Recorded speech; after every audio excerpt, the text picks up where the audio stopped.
Buti dumating ka, Lex. Tulungan mo nga ako dito. Bakit? Ano ba yon? Pakitranslate nga tong sulat.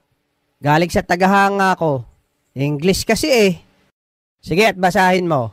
Ako ang bahala. Dear Bogart, Hi daw.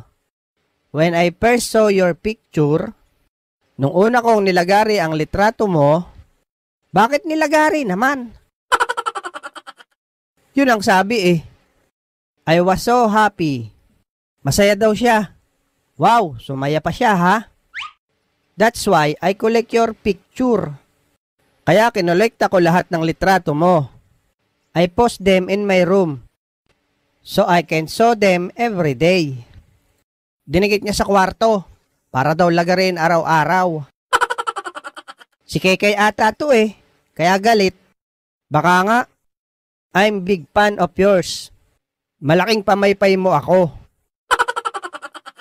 Your nose is slightly big but cute. Magkahiwalay daw ang ilong mo.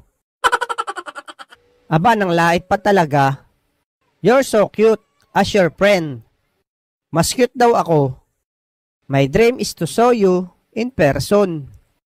Pangarap daw niyang lagariin ka sa personal. Take care yourself. Alagaan mo daw sarili mo. Because I will show you soon. Dahil malapit ka na niyang lagariin. Your loving fan. Ang mamahalin mong pamaypay. Si Kekay nga siguro to. Abay gusto akong lagariin. Sige, next time patulong ka ulit.